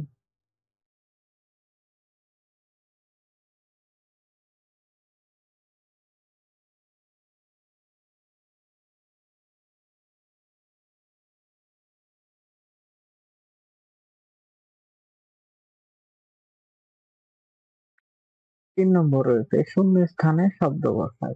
রয়েছে ক নম্বর জল ছাড়িয়ে দল হারিয়ে গেলাম বনের দিকে, সবুজ বনে ভ্যাস দিয়ে করে যে ঠিক নেই, তাহলে কি হবে? সবুজ বনে হরিৎ দিয়ে, হরিৎ, সবুজ বনে হরিৎ দিয়ে করে যে ঠিক নেই। 6 নম্বর, কোথায় পাবো আমার মায়ের হারিয়ে যাওয়া ধন? আমরা তো সব পাখপাখালি বনের ঘাস, তাহলে কি হবে? বনের সাধারণ। 4 নম্বর রয়েছে, বাম পাশের শব্দের সঙ্গে ডান পাশের অর্থগুলো ঠিকভাবে মিলিয়ে পড়ি। ঘরকে, ঘরকে শব্দ দিয়ে কি মিলে? ঘরে। ইংরেজি অর্থ পড়েছি। হেথায়, হেথায় অর্থ এখানে। হোথায়, হোথায় অর্থ ওখানে। 5 নম্বর রয়েছে, প্রশ্নগুলোর উত্তর জেনে নেই ও উত্তরগুলো লিখে। দেখো, নোলক কি? কার নোলক হারিয়ে গেছে? নোলক হচ্ছে নাকে পরার অলংকার। কবি মায়ের নোলক হারিয়ে গেছে, তাহলে কার হারিয়ে গেছে? কবির মায়ের নোলক হারিয়ে গেছে, শুধু কারের পরিবর্তে কবির মায়ের দিতে হবে। কবি কোথায় নোলক খুঁজছে? কবি কোথায়ের পরিবর্তে হবে সারা দেশে নোলক খুঁজছে। কবি কোন নদীর শরীর শরীর বোয়াল মাছে ভরা? তাহলে কোন নদী? তিতাস নদী। তাহলে কোন জায়গায় হবে? শুধু তিতাস নদীর শরীর বোয়াল মাছে ভরা। সবুজ চুলে ফুল পড়েছে কে? বনের সাধারণ পাখপাখিরা, পাখপাখালি সবুজ চুলে ফুল পড়েছে। কবি কেন বাড়ি ফিরবে না? কবি মায়ের গহনা হারিয়ে গেছে। কবি গহনা খুঁজে দেওয়ার প্রতিজ্ঞা করেছেন, তাই কবি মায়ের গহনা ছাড়া বাড়ি ফিরবে না। 6 নম্বর রয়েছে, পরিচিত পাখি, ফুল ও নদী সম্পর্কে লিখে। দেখো, পাখি, পাখি সম্পর্কে আমরা কি লিখতে পারি? বহু বৈচিত্র্য পাখির কলকাকলিতে মুখরিত এদেশের প্রকৃতি ও পরিবেশ। বাংলাদেশে প্রায় 6 শতাধিক প্রজাতির পাখি বিচরণ করে। যেসব পাখি মানুষের পোষ মানে এদেরকে পোষা পাখি বলা হয়। ময়না, টিয়া, শালিক, শ্যাম, কাকতাড়ুয়া ইত্যাদি পোষা পাখি। দোয়েল আমাদের জাতীয় পাখি। পাখিরা স্বাধীন ও মুক্ত জীবনের প্রতীক। এরপর রয়েছে ফুল। ফুল দেখি হয়, ফুল পছন্দ করে না এমন মানুষ পাওয়া কঠিন। ফুল দেখতে খুব সুন্দর। বাংলাদেশের বিচিত্র রকমের ফুল দেখতে পাওয়া যায়। জবা, বেলি, চামেলি, সূর্যমুখী, গোলাপ প্রভৃতি ফুল সবার পছন্দের। শাপলা আমাদের জাতীয় ফুল। নদী, বাংলাদেশ নদীমাতৃক দেশ। এদেশের আনাচে কানাচে অসংখ্য নদী রয়েছে। পদ্মা, মেঘনা, যমুনা, ব্রহ্মপুত্র বাংলাদেশের প্রধান প্রধান নদী। নদীপথে ভ্রমণ একটি নির্মল বিনোদন। তারপর রয়েছে কবি পরিচিতি। কবি আল মাহমুদ 1936 সালে 11 জানুয়ারি বাংলাদেশের ব্রাহ্মণবাড়িয়া জেলার মোরাইল গ্রামে জন্মগ্রহণ করেন। তিনি বাংলা সাহিত্যের একজন খ্যাতনামা কবি। ছোটদের জন্য তিনি অনেক বিখ্যাত ছড়া, কবিতা লিখেছেন। কথা সাহিত্য রয়েছে তার অসামান্য অবদান। ছোটদের জন্য তার উল্লেখযোগ্য গ্রন্থ পাখির কাছে, ফুলের কাছে, একটি পাখির লেজ ছোড়া। তিনি 2019 সালের 15 ফেব্রুয়ারি ঢাকায় মৃত্যুবরণ করেন। এই ছিল আমাদের অনুশীলনী সম্পর্কে। পরবর্তী পাঠ সম্পর্কে ভিডিওটি সবার আগে পেতে অবশ্যই চ্যানেলটি সাবস্ক্রাইব করবে।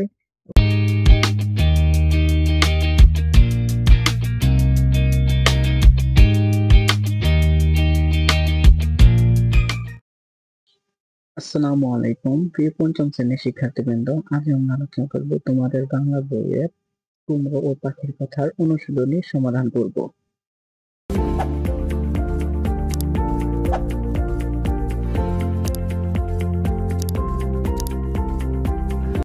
চলো শুরু করি। অনুশীলনী 1 নম্বর রয়েছে, শব্দগুলোর অর্থ ও ব্যবহার জেনে নেই। কি রয়েছে? নির্জন। নির্জন শব্দের অর্থ জনশূন্য বা নিরিবিলি। অর্থ এটা তাহলে কি বোঝায়? নির্জন নদীর তীরে রাখাল গান গায়, অর্থাৎ একটি করে শব্দ বা বাক্য তৈরি করে দিয়েছে। দুশ্মন। দুশ্মন শব্দের অর্থ শত্রু। পোকা ফসলের দুশ্মন। পরাগ। পরাগ শব্দের অর্থ কি? ফুলের রেণু। মুখে ফুলের পরাগ মেখে লতার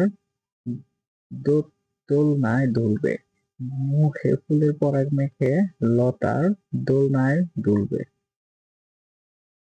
2 নম্বর রয়েছে, কথাগুলো বুঝে নেই।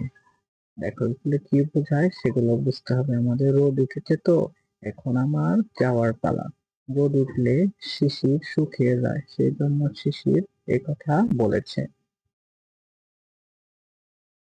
তারপর রয়েছে তুমি আমার উপকারী বন্ধু, অনেক পোকামাকড় গাছের ক্ষতি করে, দোয়েল পাখি সেসব খেয়ে ফেলে, তাই কুমড়ো দোয়েলকে উপকারী বন্ধু বলেছে। তারপরে রয়েছে পাতার মধ্যে আমার রান্না বান্না হচ্ছে, গাছের রোদ পড়ে, শিকড় মাটি থেকে রস সংগ্রহ করে, এই রোদ ও রস থেকে পাতা গাছের জন্য খাবার তৈরি করে, এজন্যই কুমড়ো বলেছে পাতায় তার রান্না বান্না হচ্ছে। ফুল থেকে ফুলে পরাগ যায়, প্রত্যেক ফুলে পরাগ থাকে, এক ফুল থেকে আরেক ফুলে পরাগ পেলে তবেই ফল হয়। বাতাস, মৌমাছি, ভ্রমর ও পাখি ফুল থেকে পরাগ নিয়ে যায়। ৩ নম্বর রয়েছে নিচের প্রশ্নগুলোর উত্তর লিখি। ক নম্বর, দোয়েল পাখি কুমড়োর কি উপকার করে? প্রশ্নগুলো দেখে নেই, উত্তর দেখো। ক নম্বর, দোয়েল পাখি কুমড়োর কি উপকার করে? উত্তর, পোকা ফসলের দুশ্মন, ওদের জ্বালায় কোনো ফল হতে পারে না, দোয়েল পাখি সেই পোকা খেয়ে কুমড়োর উপকার করে। ক নম্বর হচ্ছে মানুষের বিরুদ্ধে দোয়েল পাখি কি কি অভিযোগ করেছে? উত্তর, মানুষ বনের গাছপালা কেটে সাফ করছে, মানুষ পাখি আর জীবজন্তু খায়, ধরে ধরে খাতায় পড়ে। টুনটুনি কুমড়োকে কি খবর দিল? বনের ভিতরে কে যেন চাষ করার জন্য গাছপালা কেটে জমি করেছে, তারপর সেই ডালপালা পোড়ানোর জন্য আগুন দিয়েছে, আর সেই আগুন চারিদিকে ছড়িয়ে পড়েছে, সে এক ভীষণ কাণ্ড। গ নম্বর রয়েছে বনে আগুন লেগে কি ক্ষতি হলো? আগুন নেভাতে কারা ছুটে এলো? বনে আগুন লেগে দাউ দাউ করে জ্বলছে সবকিছু, তাতে অনেক পশু পাখি গাছপালা পুড়ে মরেছে। টিয়ে টিঙে দাঁড়কাক, বানর, ভাল্লুক সবাই মিলে ছোটাছুটি চেঁচামেচি করে বন তোলপাড় করে তুলেছে, আর সেই চেঁচামেচিতে মানুষ ছুটে এসেছে আগুন নেভাতে। ওমতে রয়েছে শরৎকালে কুল গাছে ফিরে এসে দোয়েল পাখি কি দেখলো? শরৎকালে কুল গাছে ফিরে এসে দোয়েল পাখি দেখলো কুমড়ো নেই, কিন্তু মাটিতে কয়েকটি চারা রয়েছে, ওরা মিষ্টি কুমড়োর চারা। ক নম্বর, কুমড়ো ও পাখির কথা থেকে আমরা যা শিখেছি তা 5টি বাক্যে লেখো। কুমড়ো ও পাখির কথা থেকে আমরা যা শিখেছি। 1 নম্বরে অন্যের উপকার করা, উপকারীর উপকার স্বীকার করা, প্রতিটির প্রতিটির প্রতিটি অংশ একে অপরের উপর নির্ভরশীল, তাই প্রত্যেককে মর্যাদা দেওয়া, বন উজাড় না করে বন সংরক্ষণ করা, প্রকৃতিকে তার নিজস্ব নিয়মে চলতে দেওয়া। তারপরে রয়েছে 4 নম্বরে ডান দিক থেকে বিপরীত শব্দগুলো বেছে নেই, অর্থাৎ বিপরীত শব্দগুলো কি করতে হবে? দেখো, লাভের বিপরীত কি? ক্ষতি। দুশ্মনের বিপরীত বন্ধু। উপকারীর বিপরীত অপকারী। সুবুদ্ধির বিপরীত শব্দ কুবুদ্ধি। সুবিধে এর বিপরীত অসুবিধে।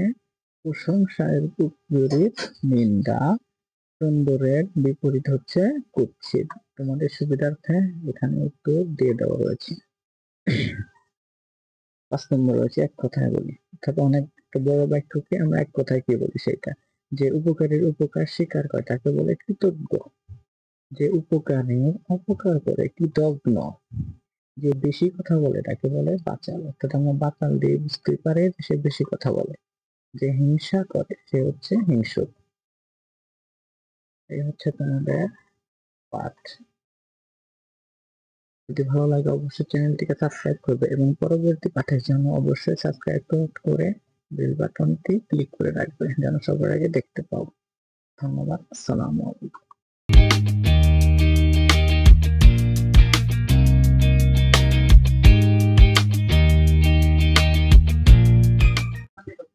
আসসালামু আলাইকুম প্রিয় পঞ্চম শ্রেণীর শিক্ষার্থীবৃন্দ, আজ আমরা আলোচনা করব তোমাদের বইয়ের দৈত্য ও জেলে পাঠ সম্পর্কে।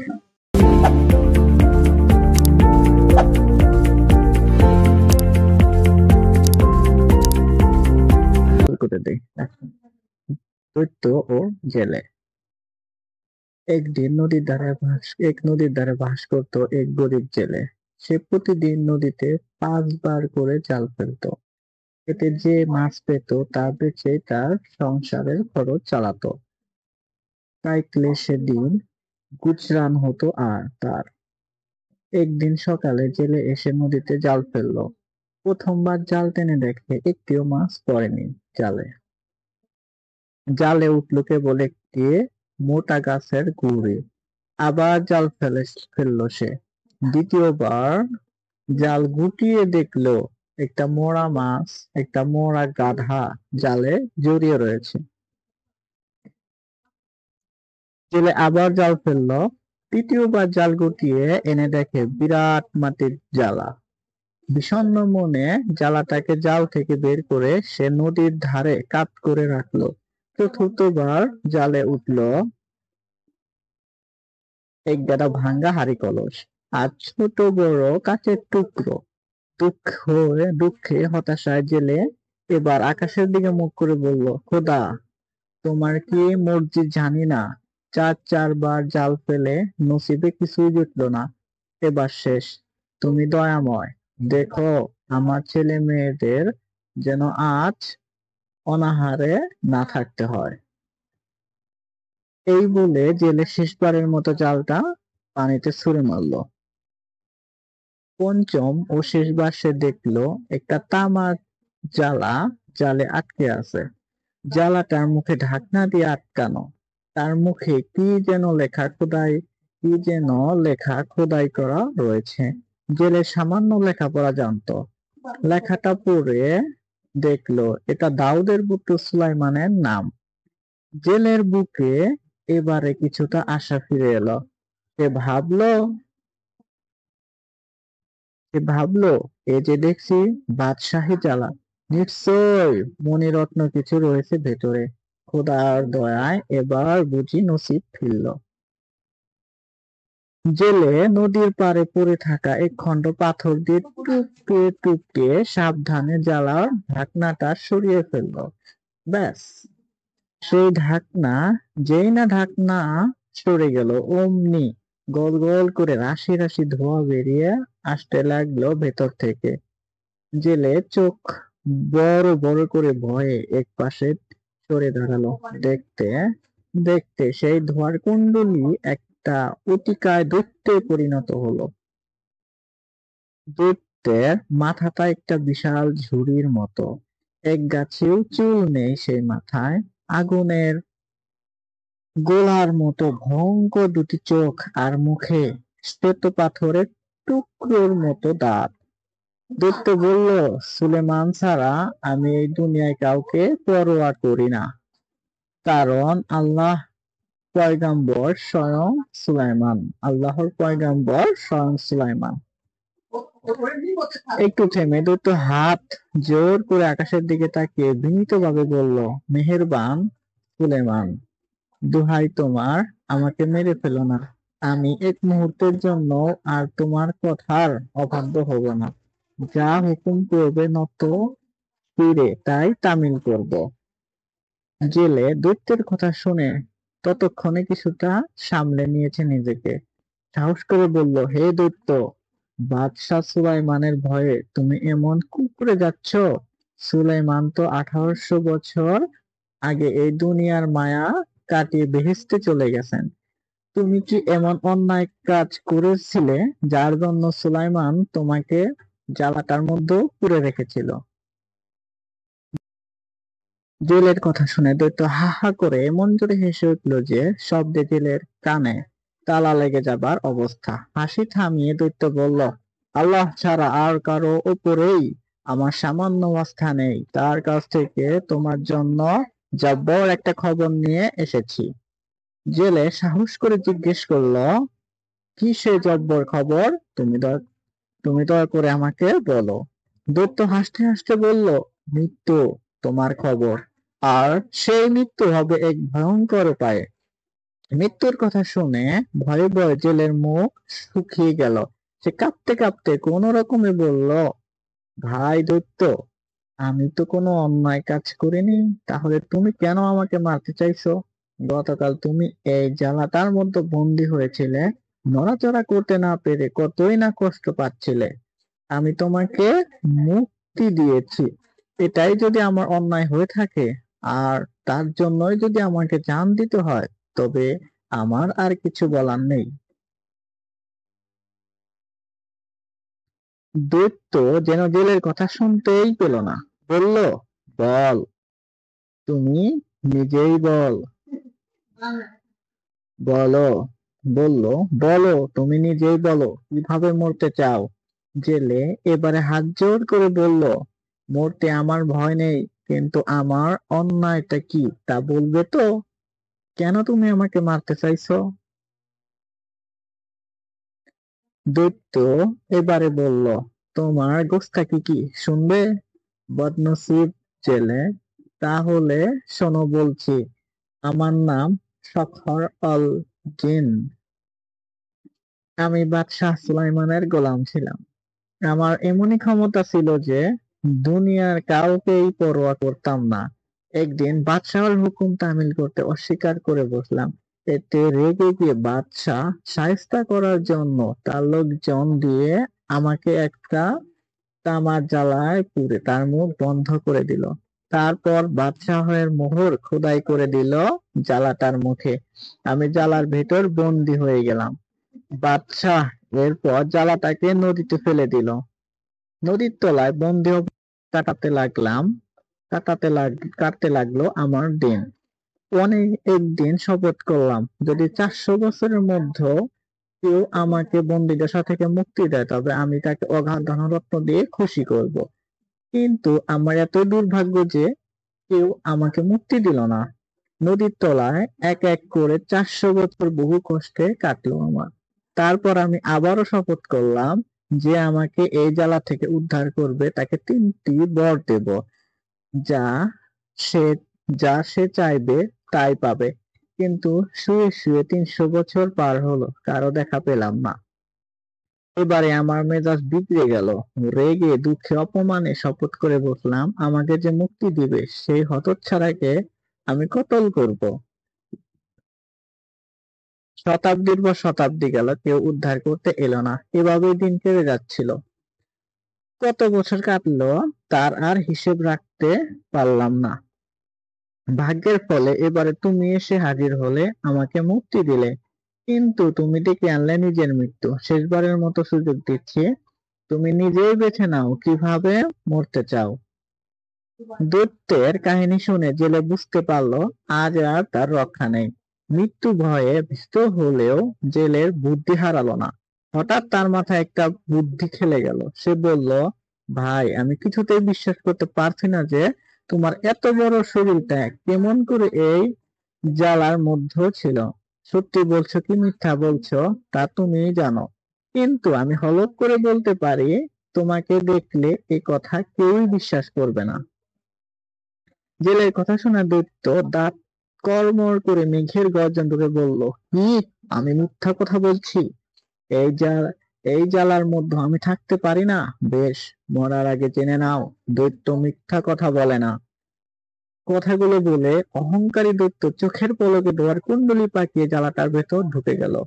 আর যেই না ভেতরে ঢোকা, অমনি জেলে এক লাফে এসে জ্বালাটার মুখ ঢাকনা লাগিয়ে দিল। তারপর হাসতে হাসতে চিৎকার করে বলল, বেঈমান দৈত্য, এবার নিজেকে রক্ষা কর।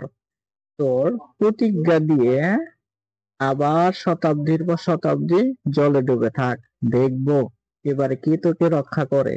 এই বলে জেলে জ্বালাটাকে আবার নদীতে ফেলে দিল। এটি হচ্ছে একটি আরবের উপন্যাস আলিফ লায়লা থেকে সংকলিত। এই ছিল গল্পের প্রথম পাঠ। আমরা পরবর্তীতে অনুশীলনী সমাধান করব। ভিডিওটি বড় হয়ে যাবে, এর কারণে অনুশীলনী আমরা আরেকটা পাঠে করব। অনুশীলনী পরবর্তী দেখার জন্য অবশ্যই চ্যানেলটিকে সাবস্ক্রাইব করবে এবং বেল বাটনটিতে ক্লিক করে রাখবে।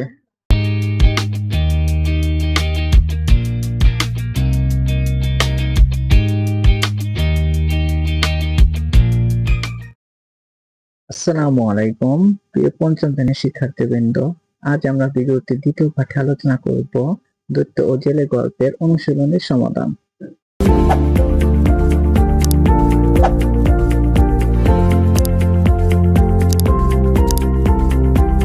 অনুশীলনী সমাধান। প্রথমে রয়েছে জেনে নেই, অর্থাৎ মূল ভাব গল্পটির। গল্প কাহিনী আলিফ লায়লা আরবীয় গল্প হলেও কাহিনীগুলোর অবদান সর্বজনীন। 1001টি কাহিনী নির্ভর আরব্য রজনীর গল্প লোকের মুখে মুখে ফিরত। এগুলো অধিকাংশ সংগৃহীত হয়েছে বাগদাদের খলিফা হারুন আর রশিদের আমলে। এই লোককথাগুলো এক হাতে, এক সময়ে, এমনকি এক দেশে লেখা হয়নি। প্রাচীন পারসিক ভাষায় হাজার আফসানা বা হাজার গল্প নামে এই গল্পগুলো প্রথম লিখিত রূপ পেয়েছিল। মোগল আমলে এই কাহিনীগুলো মধ্যপ্রাচ্য থেকে এদেশে এসেছে। গল্পগুলো এখন বিশ্ব সাহিত্য জগতের সম্পদ। 2 নম্বরে রয়েছে নিচের শব্দগুলোর অর্থ জেনে নেই, বাক্য লিখি। অর্থাৎ অর্থ জানবো এবং বাক্য লিখবো। জেলে অর্থ মৎস্য শিকারী, জেলেরা মাছ বেচে সংসার চালায়। কায়িক ক্লেশে অর্থাৎ শারীরিক পরিশ্রম করে শ্রমিকরা কায়িক ক্লেশে জীবনযাপন করে। গুজরান অর্থ অতিবাহিত করা বা যাপন, সে খুব কষ্টে দিন গুজরান করে। মর্জি অর্থ ইচ্ছা বা সম্মতি, মর্জি হলে তুমি গান গাইতে পারো। জ্বালা বিরাট বাটির পাত্র বিশেষ, জ্বালার মধ্যে দৈত্যটি বন্দী ছিল। অনাহার উপবাস বা না খেয়ে থাকা, গরিব লোকটি কোনো দিন অনাহারে কাটায়। গোস্তাকি অপরাধ অনিয়ম, শিক্ষক বললেন তুমি গোস্তাকি করেছো, মাপ চাও। নসিব ভাগ্য অদৃষ্ট, আমার নসিব ভালো। বদনসিব মন্দ ভাগ্য, বদনসিব ছেলেটির পরীক্ষার আগে রাতে জ্বর হলো। শ্বেত সাদা বা ধবল, তাজমহল শ্বেত পাথর দ্বারা নির্মিত। আস্থা ভরসা বা বিশ্বাস, রহিমের উপর সকলের আস্থা আছে। জব্বর দারুণ, তোমাকে একটি জব্বর খবর দেব। বেঈমান অকৃতজ্ঞ বিশ্বাসঘাতক, সবাই বেঈমানকে ঘৃণা করে। প্রতিজ্ঞা শপথ বা অঙ্গীকার, সবার উপকার করব এ আমার প্রতিজ্ঞা। মোহর স্বর্ণ মুদ্রা, এখানে সিল বা নামের ছাপ, পরীক্ষার উত্তরপত্রগুলো মোহর করে দাও। 3 নম্বর রয়েছে শূন্যস্থান পূরণ। সে প্রতিদিন নদীতে ঢ্যাস করে জাল ফেলতো। সে কয়বার করে জাল ফেলতো? 5 বার করে জাল ফেলতো। বলতে বলতে জেলে ঢ্যাসবারের মতো জালটা ঢ্যাস ছুঁড়ে মারল। জালটা শেষবারের মতো জালটা পানিতে ছুঁড়ে মারল। তোমার জন্য ঢ্যাস একটা খবর নিয়ে এসেছি, তোমার জন্য জব্বর একটা খবর নিয়ে এসেছি। কেন তুমি আমাকে ঢ্যাস চাইছো? তাহলে কেন তুমি আমাকে মারতে চাইছো? দৈত্য এবার বলল, তোমার ঢ্যাস কি শুনবো, তোমার গোস্তাকি কি শুনবে? এখানে তোমার সুবিধার্থে পাশে উত্তর দেওয়া রয়েছে, তোমরা দেখে নিতে পারো। 4 নম্বর রয়েছে ডান দিক থেকে শব্দ বেছে নিয়ে বাম দিকে শব্দের সঙ্গে মেলাই। গরিবের সাথে কি হবে? গরিব জেলে। প্রথমটা মিলিয়ে দেওয়া আছে মাটি, মাটির সাথে কি হবে? মাটির জ্বালা। এখানে উত্তর দিয়ে দেওয়া রয়েছে, তোমরা এগুলো থেকে পড়ে নিতে পারো। কাচের টুকরো, কুণ্ডুলি পাকিয়ে, জব্বর খবর, বাদশাহর লোকজন, কর্মর দাঁত, মেজাজ বিগড়ে। 5 নম্বরে রয়েছে নিচের শব্দগুলোর উচ্চারণ ও বানান জেনে নেই। তো এগুলোর উচ্চারণ কিভাবে করতে হয় সেগুলোর আমরা দেখে নেব। দেখো এখানে রয়েছে বানান এবং উচ্চারণ, এটা কিভাবে ঘটিত হয় সেইগুলো। উচ্চ শ্রেণীতে এরকম উচ্চারণ রয়েছে, তবে তোমাদের 5ম শ্রেণীতে এগুলো নেই। দেখো প্রথমে কি রয়েছে? কায়ক্রেশে, এটার উচ্চারণ কি হবে? কায়ক্রেশে। কসরত উচ্চারণ কসরত। ব্যর্থ উচ্চারণ ব্যর্থ। বিষণ্ণ উচ্চারণ বিষণ্ণ। দীর্ঘশ্বাস দীর্ঘশ্বাস। বিস্ফোরিত, বিস্ফোরিত। এগুলো হচ্ছে বানান এবং পাশে হচ্ছে উচ্চারণ। কুণ্ডলিত, কুণ্ডলিত। ভয়ঙ্কর, ভয়ঙ্কর। আস্থা, আস্থা। আতঙ্ক, আতঙ্ক। বিদ্রোহী, বিদ্রোহী। বিশ্বস্ত, বিশ্বস্ত। এই হচ্ছে তোমাদের উচ্চারণ। 6 নম্বর রয়েছে নিচের প্রশ্নগুলোর উত্তর বলি ও লিখে। জেলের সংসার কিভাবে চলতো? গরিব জেলে প্রতি নদীতে 5 বার করে জাল ফেলতো। জাল ফেলে যে মাছ পেত তা বিক্রি করা টাকা দিয়ে তার সংসার চলতো। জ্বালা দেখে জেলে কি ভাবলো? জ্বালা দেখে জেলে ভাবলো এটি বাদশাহী জ্বালা, নিশ্চয়ই ভেতরে মানিক রত্ন রয়েছে। খোদার রহমতে এবার বুঝি তার ভাগ্য ফিরল। গ নম্বর প্রশ্ন, জ্বালা থেকে কি বের হয়ে আসলো? জ্বালা থেকে গল গল করে রাশি রাশি ধোঁয়া বের হয়ে আসলো। সেই ধোঁয়ার কুণ্ডলী এক সময় একটা অতিকায় দৈত্যে পরিণত হলো। দৈত্যটি দেখতে কেমন? দৈত্যটি দেখতে বিশাল, তার মাথায় একটা বিশাল ঝুড়ির মতো, মাথায় এক গাছা চুল নেই, এক গাছে চুলও নেই।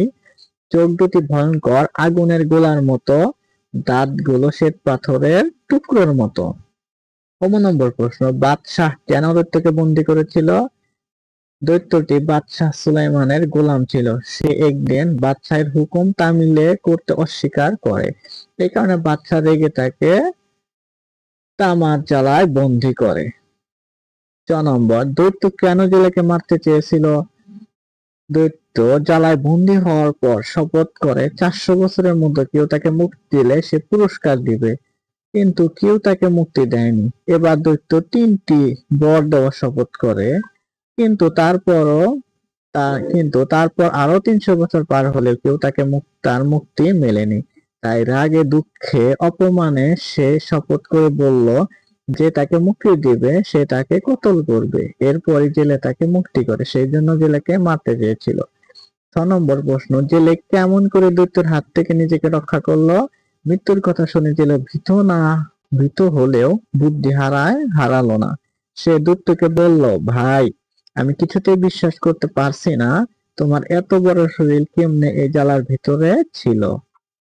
দৈত্য এই কথা শুনে ধোঁয়ার কুণ্ডলী পাকিয়ে আবার জ্বালার ভিতরে ঢুকে গেল। জেলে এক লাফে জ্বালাটার মুখ ঢাকনা লাগিয়ে দিল। এভাবেই জেলে অহংকারী দৈত্যের হাত থেকে মুক্তি পেল। এই ছিল তোমাদের প্রশ্ন। 7 নম্বরে রয়েছে গল্প পড়ে কি শিখলাম তা লিখি। দেখো, গল্প পড়ে কি শিখেছি আমরা? গল্পটি আমাদের দৈত্যের মতো অহংকার না হতে শেখায়। আমরা উপকারীর প্রতি কৃতজ্ঞ থাকবো, যে আমাদের উপকার করে আমরা কোনোদিন তার ক্ষতি করব না। এটাই ছিল এই গল্পের মূল শিক্ষা। আমাদের চ্যানেলটি যদি ভালো লাগে থাকে তাহলে অবশ্যই সাবস্ক্রাইব করবে এবং ভিডিওটির প্রথম পার্ট এর লিংক রয়েছে ডেসক্রিপশনে, তাইলে তোমরা ভিডিওটির প্রথম পর্ব দেখে নিতে পারো। ধন্যবাদ। আসসালামু আলাইকুম।